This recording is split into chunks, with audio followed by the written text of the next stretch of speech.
Coucou tout le monde, j'espère que vous allez tous bien. Alors aujourd'hui on se retrouve pour une nouvelle page de Artruc. Euh, Cette fois-ci c'est juste une page, hein. Il n'y a pas de petite page entre les deux. Je vous réserve ça pour la prochaine fois. Et donc on va commencer. Je commence par mettre quelques petits bouts de livres au milieu.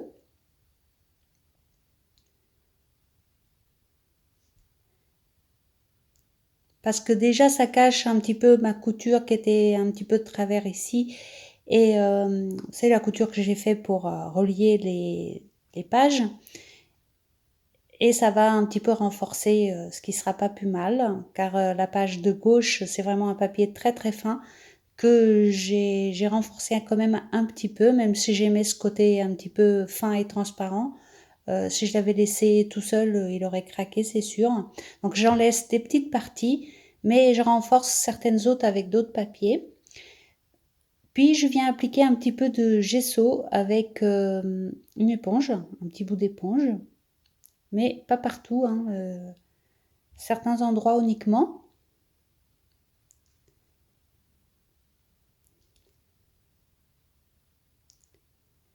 On sèche bien sûr pour pouvoir continuer de travailler dessus. Là, je viens récupérer des tout petits morceaux. Au fait, j'avais fait des pages à la gel presse que j'ai redécoupées pour coller dans un carnet que je compte retravailler plus tard. Et il me restait des tout petits bouts de pages comme ça que je viens récupérer pour mettre ici. Vous savez que le principe de ce carnet, c'était de récupérer tout ce qui traînait. Donc du coup, voilà, les petits bouts de page gel presse, les petits bouts de calque aussi, où j'ai fait des découpes dedans. Je viens les utiliser.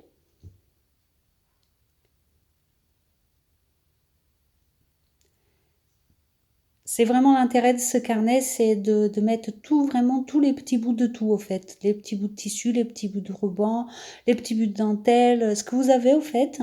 Il suffit d'accorder un petit peu les couleurs quand même, parce que bon, sinon, ça sera pas... peut-être que ça rendrait bien, mais le mieux, c'est quand même d'accorder un petit peu, parce que bon, dans toutes nos chutes, il y a de toutes les couleurs, de toutes sortes, bon. Après, on trie un petit peu selon la page qu'on veut faire et puis tout va bien. Donc, vous voyez, il me restait un gros champignon là de la page que j'ai fait dimanche.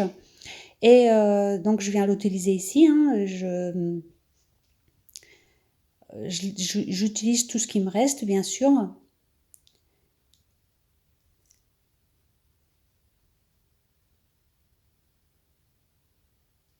Et j'ai aussi rajouté un petit tag en craft.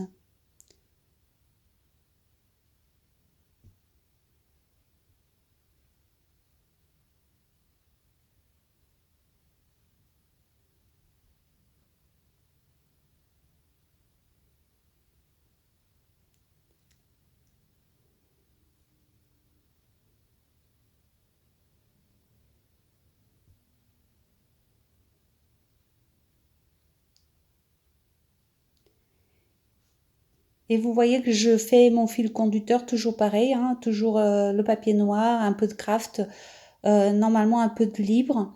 Bon là il y en a au milieu donc c'est pas très grave si on n'a pas ailleurs. Mais ça fait partie de toutes les pages au fait.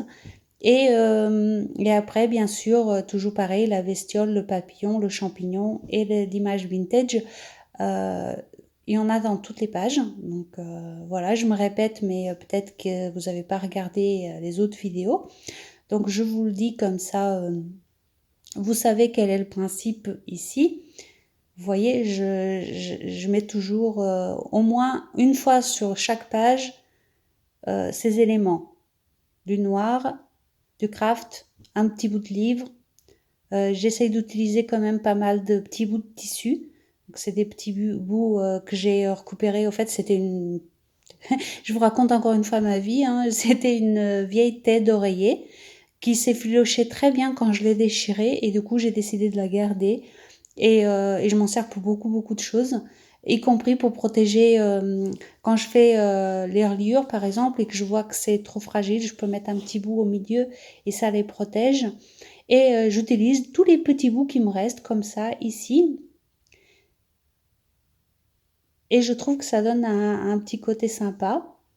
et ça me permet également de ne pas les jeter. Je pense que si vous me suivez depuis un petit moment, je fais beaucoup de créations. Donc du coup, il y a beaucoup de papier, hein, on va pas se mentir, hein, le scrap c'est pas un loisir très écologique. Donc du coup, j'essaye vraiment de diminuer cette partie déchets, au fait. Donc j'essaie de réutiliser. Ok, vous me direz peut-être qu'à la fin ça sert à rien, mais moi je jette pas, je récupère tout, je mets tout dans mon carnet et puis je compte les conserver comme ça. Après on verra bien, mais le principe est vraiment celui-là. Le principe est vraiment de ne pas jeter tous ces petits bouts qui traînent partout. D'abord, je les garde, je fais des découpes dedans, etc. quand ils sont assez grands. Et quand ils deviennent petits comme ça, bah, je les mets là-dedans. Comme ça, comme ça, je sais qu'ils sont là, ils sont bien ici. Voilà, maintenant que j'ai fini de vous raconter tout ça, on revient à la page et j'applique des acryliques.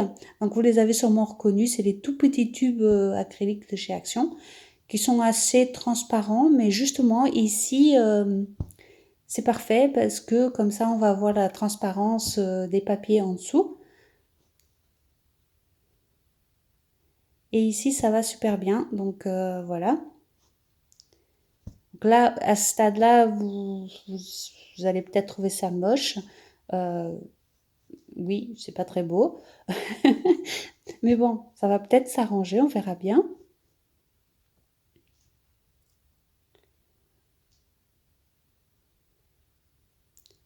Donc comme à chaque fois, je viens bien sécher entre chaque étape pour pouvoir continuer de travailler dessus. Euh, Comme toutes mes pages d'ailleurs, que ce soit le art truc ou des pages d'art journal classique, je fais tout d'une traite. Je m'arrête jamais et je reviens jamais sur une page. Euh, Car je sais pas, une fois que j'ai décidé que c'était fini, je reviens pas.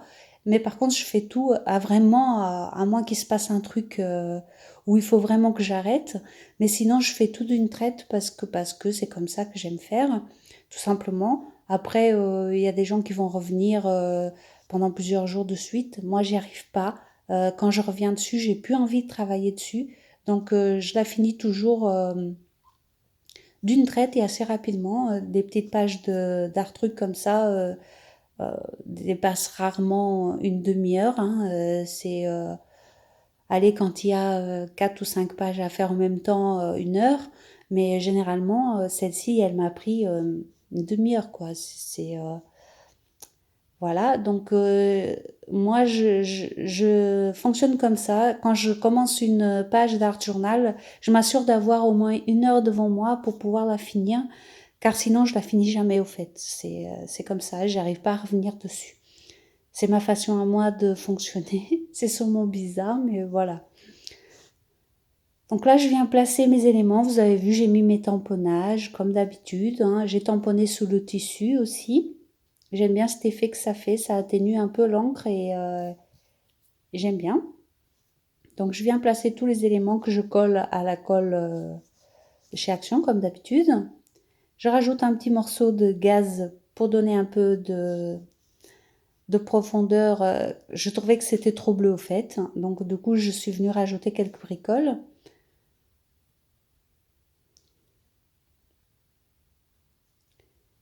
Et je viens rajouter le jeune homme par-dessus, mais avant je vais lui mettre des ailes plus grandes.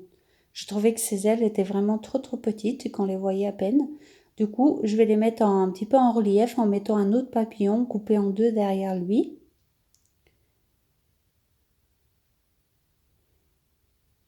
Et je trouve que ça ressort mieux au niveau du bleu de la page, ces ailes blanches.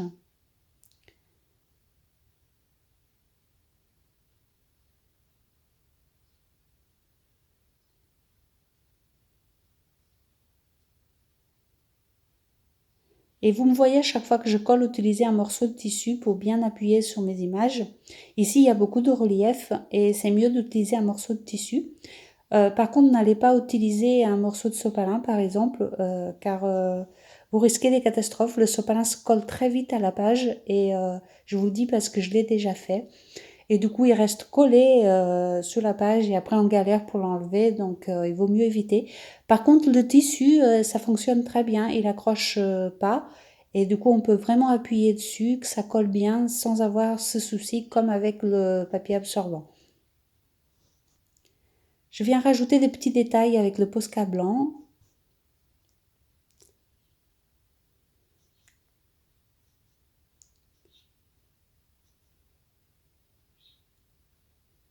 Et des gouttelettes également. Donc là, je crois que c'est le feutre acrylique Action, mais peu importe, hein, à partir du moment que c'est un feutre acrylique, ça fonctionne très bien. Les traits blancs qu'il y a aussi sur toutes les pages, donc au Posca.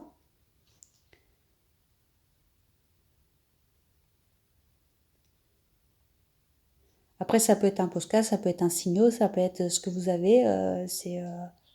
Voilà. Je vais faire le petit rebord en blanc en utilisant le feutre Action parce qu'il était un petit peu plus épais, donc ça me convenait mieux. Des gouttes blanches aussi.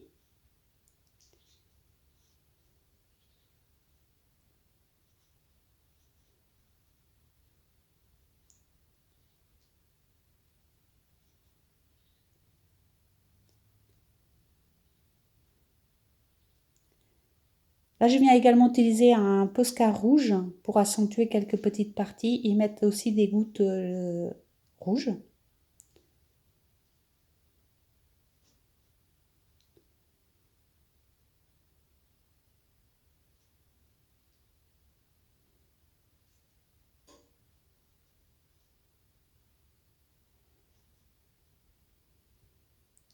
Un petit peu de fil à coudre rouge également.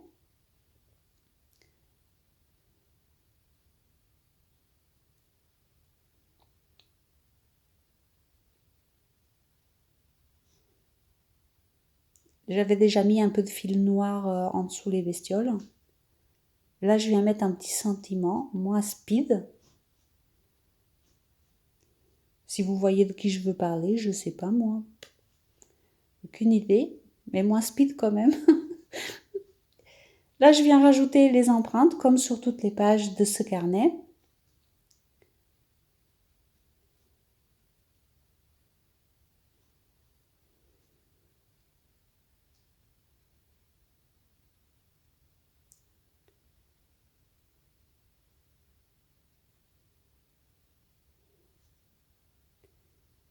Un petit peu de tampon de fond écriture sur les images et un petit peu au milieu.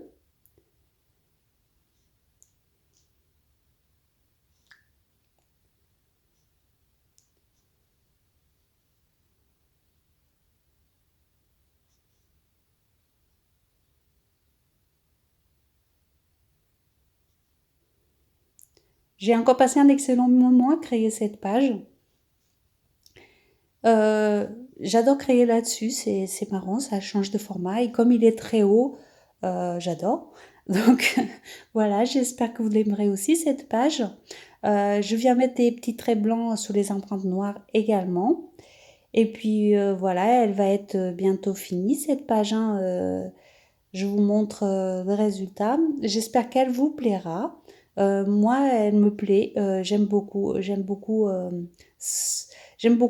ce lâcher prise qu'il y a sur ce carnet, donc j'adore. Je vous fais des gros bisous. Comme d'habitude, dites-moi en commentaire ce que vous en pensez et je vous dis à très vite pour d'autres créations. Bisous bisous.